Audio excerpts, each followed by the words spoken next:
welcome back to my YouTube channel. So for today's video guys, ang pag-uusapan naman po natin is si Wowpera. So Wowpera is a personal loan app. Simple process daw, no salary slip, no income proof, no bank statement. So guys, ang pwede daw po natin ditong ma-loan is up to 20,000 pesos. So, tingnan nga natin guys kung magkano ba talagang i-offer sa atin dito ni Wowpera. Easy pay with our partnered brand, protect privacy and security. So guys, tingnan natin kung tayo ba is mapapawaw dito kay Wowpera. Kung gusto nyong malaman, panoorin nyo hanggang dulo itong ating video. But before we continue guys, disclaimer lamang po, hindi po tayo agent or promoter ng any online lending application na ating nire-review. So tayo guys is nag-share lang po ng ating experience sa pag-loan po sa kanila. Wowpera, fast and safe loan app. So under siya guys ni Treasure Bowl Fentic Lending Corp. At meron na siya guys 4.2 star and 50k reviews. Si Wowpera is release siya noong August 15, 2021. So ibig sabihin matagal na si Wowpera dito sa Google Play Store. Upon opening this online lending application, ang bubungad na po agad sa atin is yung mga i-access niya. So, ito po yung mga i-access ni Wowpera. List of installed application, emergency contact, text message, location, camera, phone state, and storage. Kung i-continue pa rin po natin ang paglo-loan dito, i-click lang po natin yung I agree. And then, allow lang po natin. After that, mapupunta na po tayo sa kanyang dashboard. So guys, kung makikita nyo dito sa dashboard is 20,000 po yung kanyang maximum loan amount. So, same po doon sa kanyang advertisement.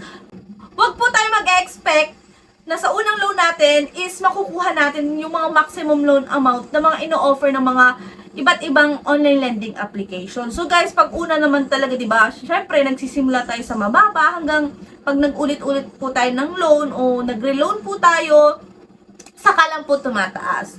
Click na po natin yung apply. So dito guys, meron lamang po tayong tatlong kailangang fill upan. Narito sa personal information.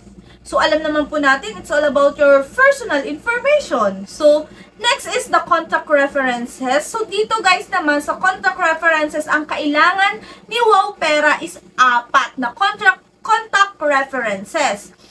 And then, after that is the identity information. Mga available pong IDs is si UMID, si driver's license, si TIN, si passport, si SSS, si PRC, si postal, at si PhilHealth. So, pili na lang po kayo doon ng isa at kung ano po yung available sa inyo. And then, after that, guys, doon na po tayo mapupunta sa ating loan offer.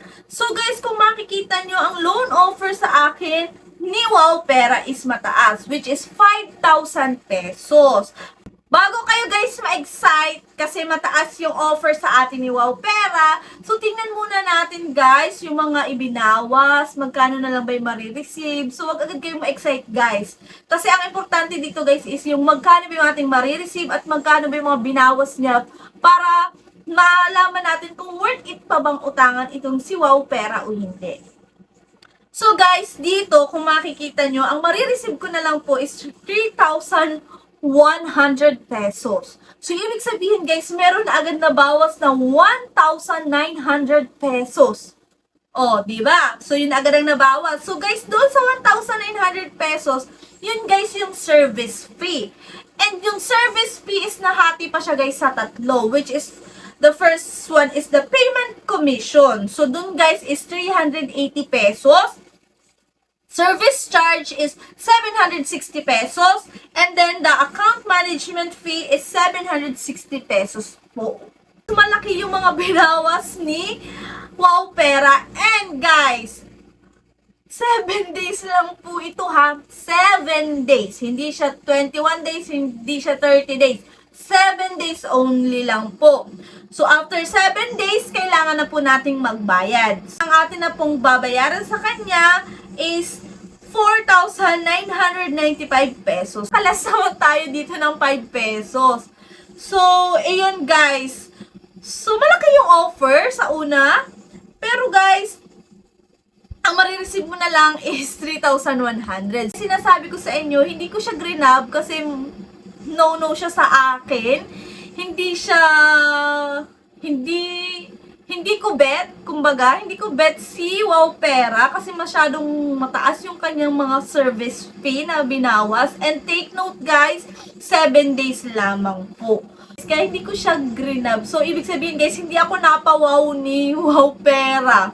So, ano bang tamang term doon?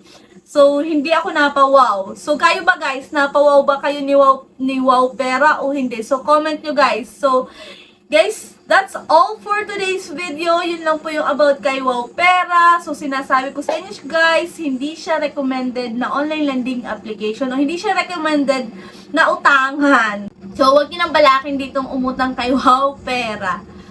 So, yun lang po for today's video. Sana may natutunan kayo about kay Wow Pera at nalaman nyo kung siya ba is worth it o hindi. So guys, kung hindi ka pa nakasubscribe sa ating YouTube channel, subscribe ka na, mag-like ka na at mag-comment ka na rin po sa ating comment section. O mag-share ka na po ng mga experience mo sa paglo-loan sa iba't ibang online lending application o mag-suggest kayo guys kung ano pa yung mga online lending application na ating pwedeng i-review. That's all for today's video. Bye-bye guys! See you in my next video!